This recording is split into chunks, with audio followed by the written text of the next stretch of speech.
We filed in the room. An assortment of ancient chairs, sofas were grouped in a circle.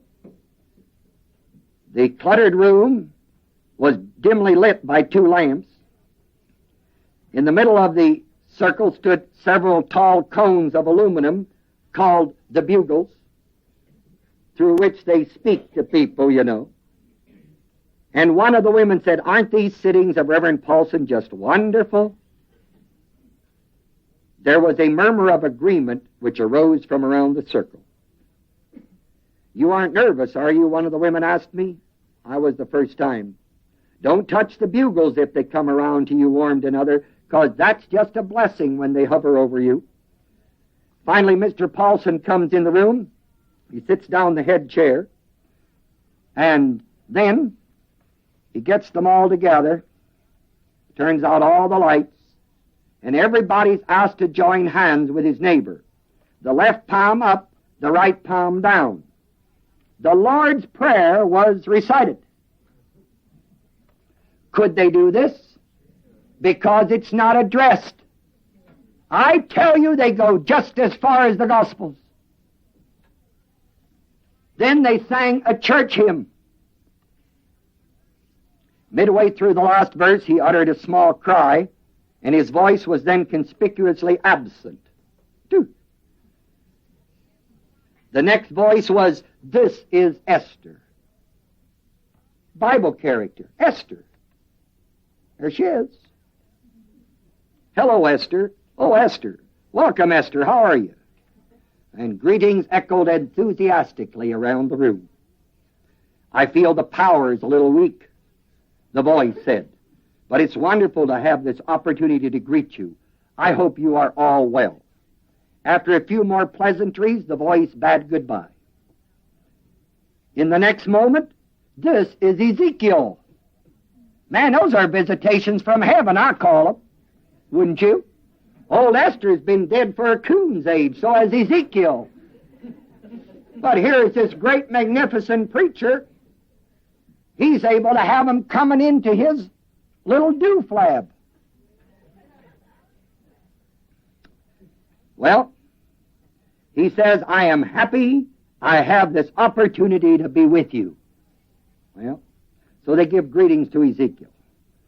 And meanwhile, a small commotion was proceeding around the circle. I heard some small murmurs of "thank you, thank you, thank you," because they felt the metallic touch of one of the bugles against one arm and then against another. And someone said, "Too late to say thank you." I realized that at this point the bugle's blessing had already passed on to the next person. So you've got to say thank you at the right time. After a few more spirits joined us, they all expressed their gratitude.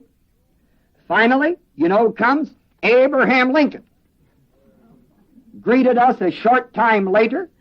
Then Alexander Hamilton, who gave us some good advice on material matters. And he went around the circle offering hopeful answers to most questions. And he goes on to tell how they conduct this thing, this reverend does.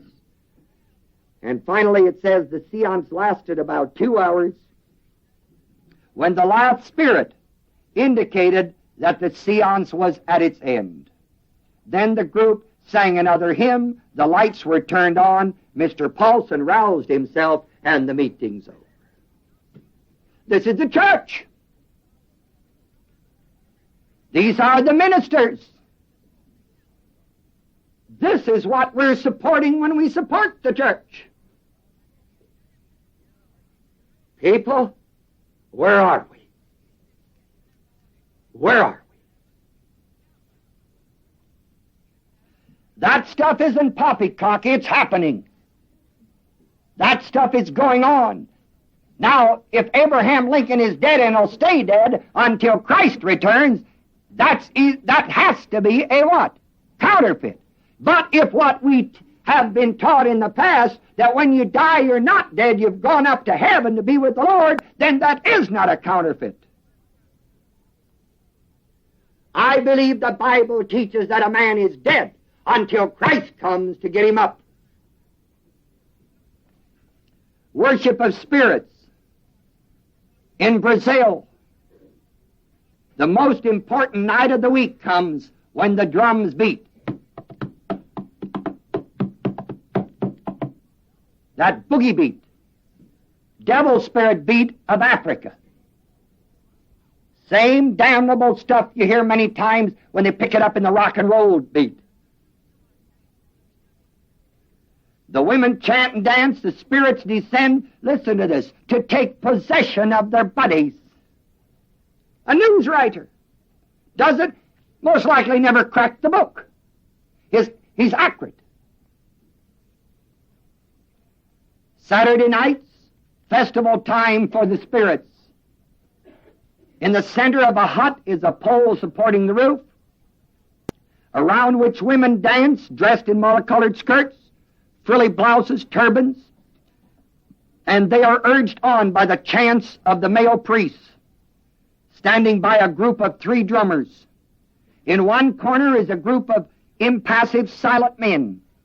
In another, a group of excited women clap, sway, and always the chants of the priests encouraging the dancers. Within an hour of the start, usually between 10 p.m. and midnight, the hut is filled with people. The tensions rise as the drummers increase their momentum and the dancers become possessed. Then some collapse on the ground. They're slain by the Spirit. That is slain by the Spirit that they want to tell us in the Christian church the true God does. That's a lie from hell. The true God doesn't go around slaying anybody in the Spirit. This is slain in the Spirit. Devil spirits. Some shriek, stagger, appear frozen by a magic spell. Others, possessed by a child spirit, suddenly start talking in squeaky voices like children, sing children's songs, giggle, hold hands, so forth. The spirits descend discreetly and speak through followers who are affected by it. And that's something. They speak through them. They possess them. Look at the accuracy with which that stuff is written. Then we talk in the Christian church about, sister, let Jesus have his way in your life. Just give yourself to Jesus the Spirit and let him possess you. Just become a channel for him. Be his instrument. Turn yourself over to Jesus and let Jesus use you. That's all straight devil spirit talk. Because the true God never possesses. He never controls. We are never an instrument for him. We are never a tool. We are never a channel. Under the possession, they have great enthusiasm. They do great feats under possession. You and I have freedom of will. We can do great feats for the true God, but we got to have the willpower and the courage to do it by the freedom of our will. They are possessed. They're controlled. They can't help themselves once those devils. But you can help yourself. You've got freedom of will.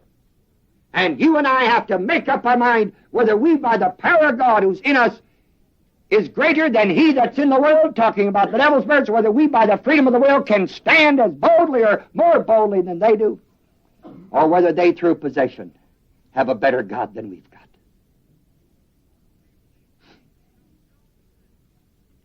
I forget the name of the TV show that was on Monday or Tuesday night this week. Doesn't make much difference. They're all lousy anyways, all just built around devil spirits and all that control.